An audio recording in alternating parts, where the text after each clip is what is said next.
Day. My name is Kim Stanwood Terranova, and I get to be here with fabulous, gorgeous, stunning Carrie, who I've had the honor to be with her all week in part of our classroom work and around Rythmia land. So we welcome you. We're so glad you're here. And we're here to talk to you and share with you everything that Carrie experienced this week at Rythmia. And I'm so grateful you said yes to me to sit here with me.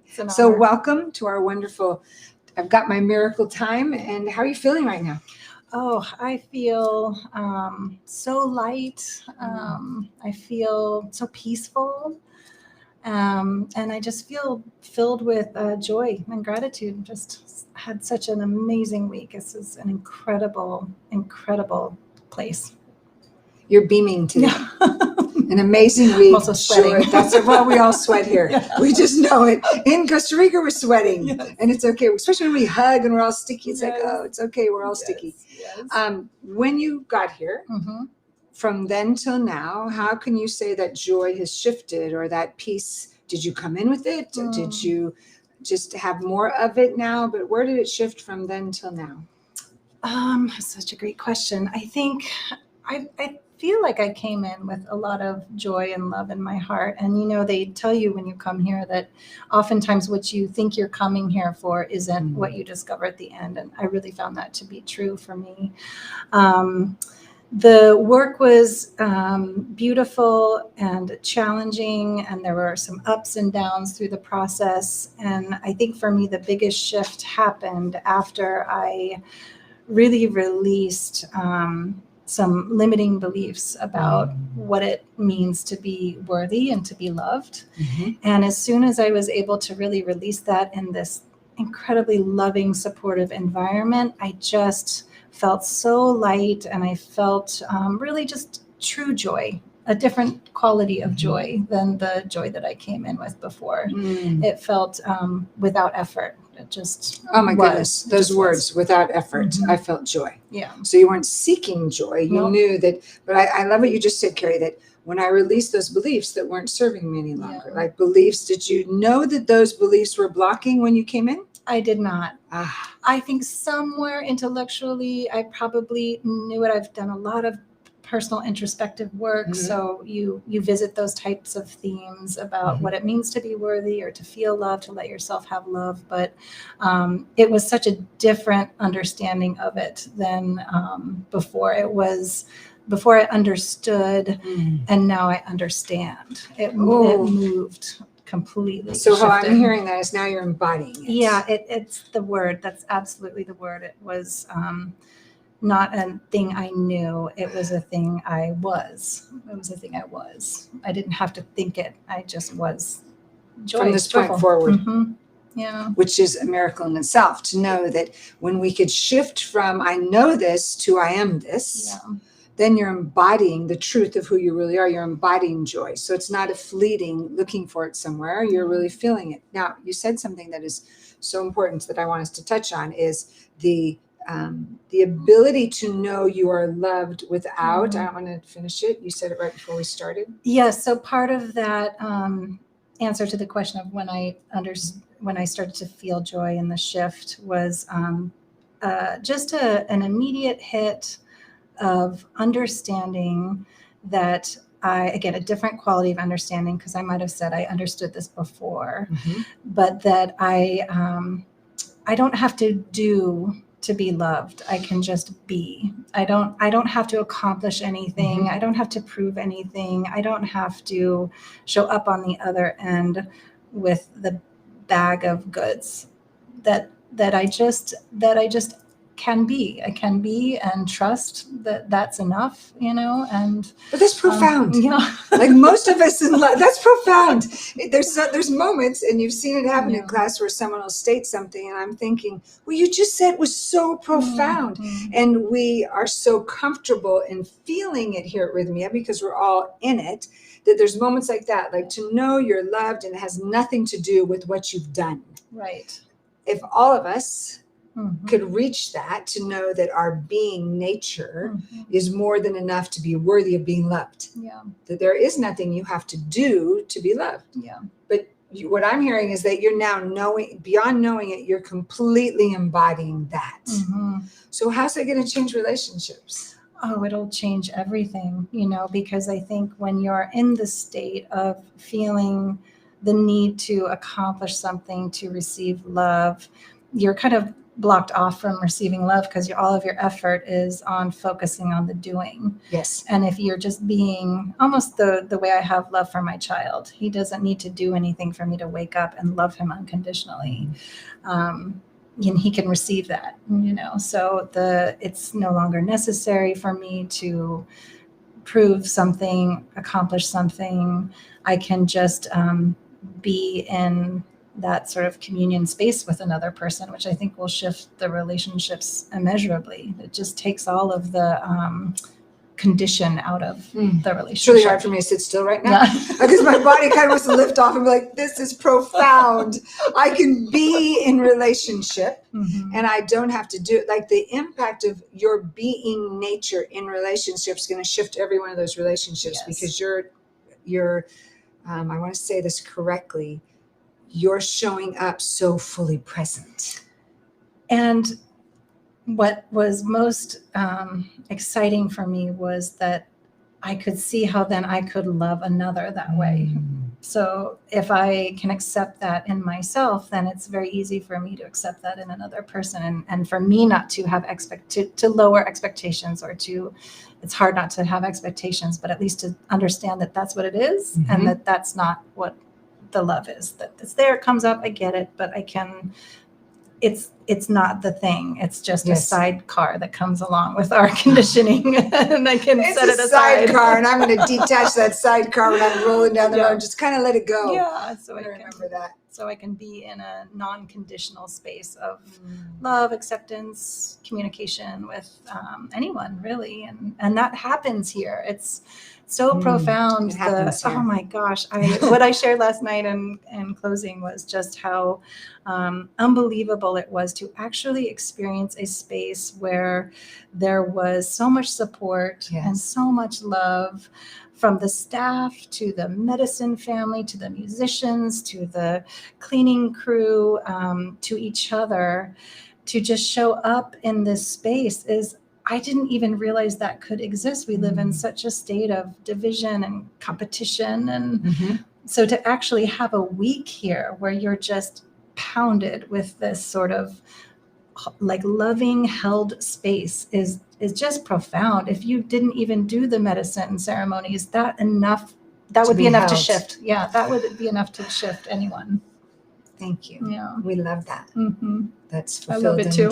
Yes, I can see that. Now, tell everyone, because I think this is wonderfully and beautifully meaningful, is that who came here before you that impacted your arrival here? My husband came here. He came here a couple of months ago. He stayed for 2 weeks. And in the first hour of the first night, everything shifted for him, and it has just profoundly changed our life in ways that I didn't even know were possible. You hear miracles and you hear stories of other people, but you kind of think, oh, it can't happen to me.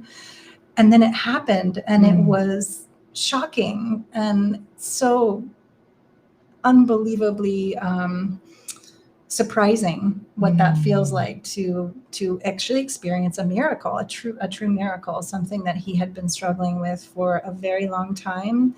And it was healed, and it has stayed healed, and it has changed everything for us, truly. How beautiful is I'm that? so much gratitude for that. This reminds me of that. Michael Bernard Beckwith says this beautifully. He says, if we can normalize the miraculous, he did a talk here once, one of his weeks here, and it was about normalizing the miraculous. Yes, and when we can know that it's normal to experience miracles. Now, we know that here at Rythmia because of everything you're describing, whether they're small miracles, as we discussed earlier, where there are a series of small miracles, or profoundly impactful, life-changing miracles, that we experience it daily.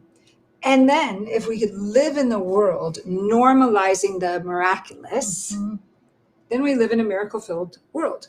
We must our human doing nature must move aside to stay centered in the being place of that. That's how connected we are, that we can bring that back. And you will, I believe, bring that back.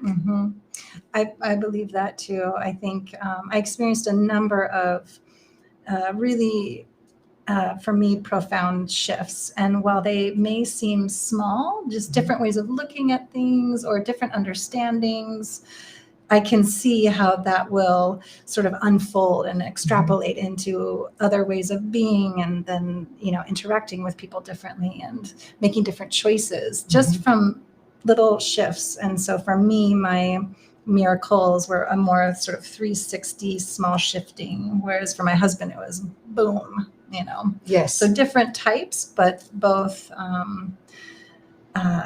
just both incredible. Yeah. Thank you for that. I love that difference, that there's different, like a texture of a miracle, depending who's in the midst of it. Yes. You came specifically for something, achieved that as you did. was more And yours, I genuine, love when you did this, like this 360, because then your life is going to be shifting in that manner. With that, there was something I was going to ask you that was really specific to that. It'll come back to me. I know it will. Hold on. Where did it go? No worries. It'll come back.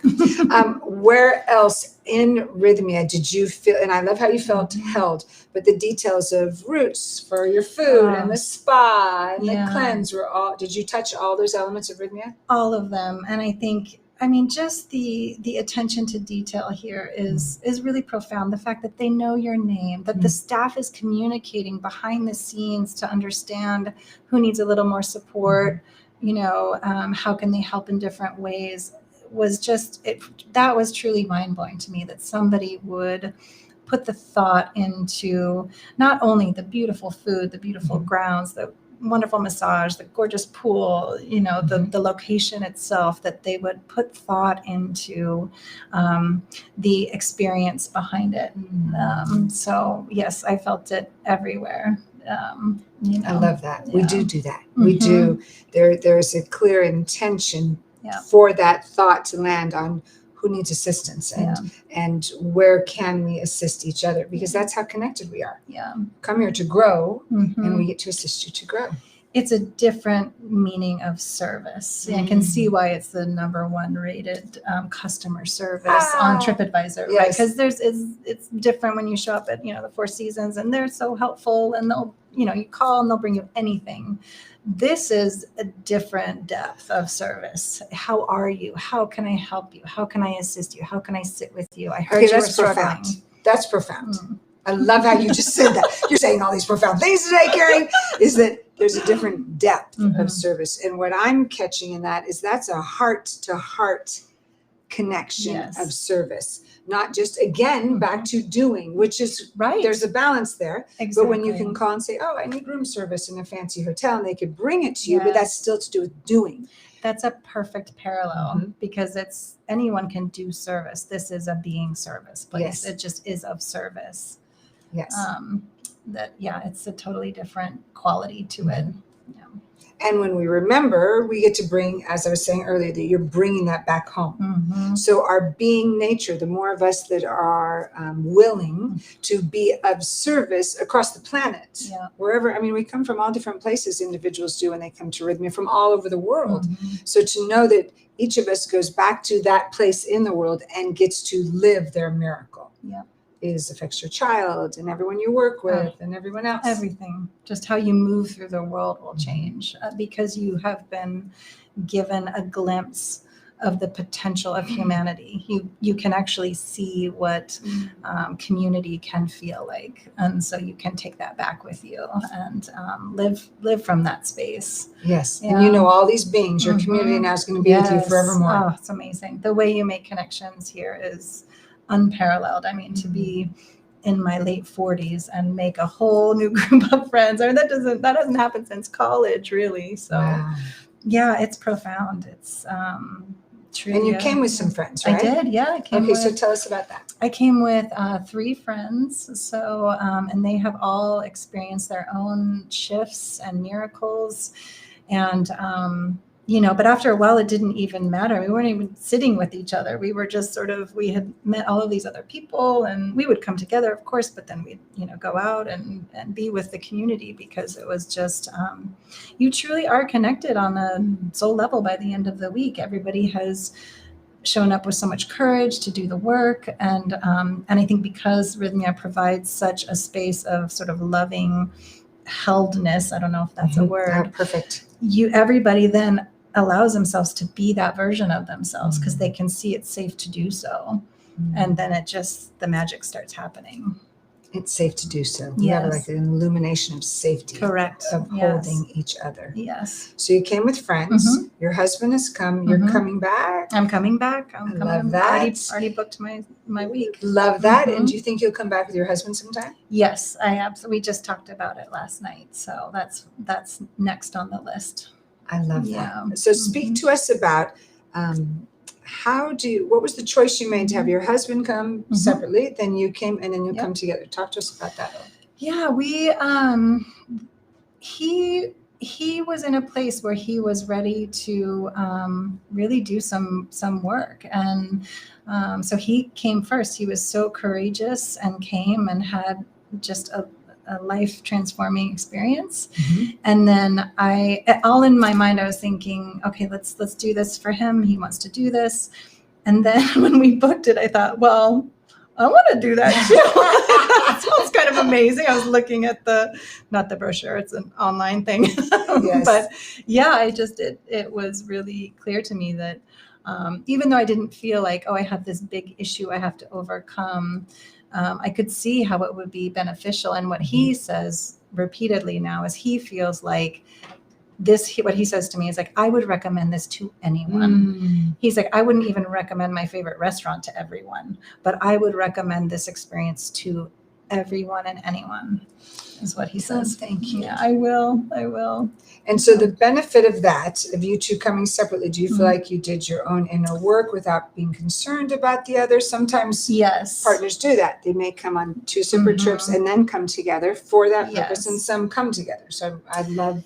Yeah, we wanted to do it separately because I knew that if I came with him, I would be focused on him, and I know he would be focused on me. So we did go separately. And the week that I booked again is also for myself. So just wanting to do my own work. And then I feel like, we want to spend some time with that and then come together. But for me, it felt really right to just do it individually because, again, you're in this space of total strangers, yet complete openness. So you get to kind of unfold yourself in a way that you can't around normal, people in your life that you see every day. Even though I was here with friends, we kind of spread out a little bit and, just allowed ourselves to be totally vulnerable and open and feel free to share. And is he so excited to see you? Oh yeah, he's thrilled. We're just giddy because we have this new language we can talk now. This language of this experience. Yes. And so it's really nice to have that. But even if you come with no one, you will leave with a tribe of people that share your language. So you're not alone on the other side. You will leave with a tribe of people that share your language. So you're not alone. That was great. Come to Rythmia, and even if you come alone, you shall leave with the tribe of people that will share your language. Beautiful. That's true. Is there anything else? You're giving us so much. Thank you so much. You're giving me so much. I'm so glad that you would say to someone who's thinking, I'm not sure, is this for me? Is there anything you would say to someone that wasn't quite sure yet? I think I would say, how would I say? I think I would just say there's nothing more important than to give yourself this gift. This is a tool that for me is unparalleled. And I have really done a lot of work within the healing space for decades, really. I've tried it all, Eastern, Western, energy work, physical work, all of it. And it's all good. It's all part of my tools for the aftercare, plan that I have for myself. It's not wasted, but the comparison of what this place does, the medicine, the space, the support, you can't even compare it. So if you're afraid or nervous, that's normal. But just, I think I can only just share that the work is so profound. It doesn't even compare to anything you could do in any other space, which are also valid. But it's the most powerful tool I have. I didn't even know that a tool could be this powerful, really. Did you hear that? It's the most powerful tool. Carrie didn't even know it could be this powerful. Her relationships are changed, and she now knows she's completely worthy by her being nature, and that there's nothing she has to do. This is brilliant. I'm honored that I got to spend a week with you. You came in the Same. door in class beaming, and you're beaming even more. And I'm like, this woman's got something going on. I'm thrilled, and I get to spend more time with you. Yes. So thank you for this. You. Thank you. Thank you. Thank you all for being here with us. I can't wait to see you at Rythmia as well. And come and receive your miracle. We look forward to seeing you. Have a fabulous Saturday.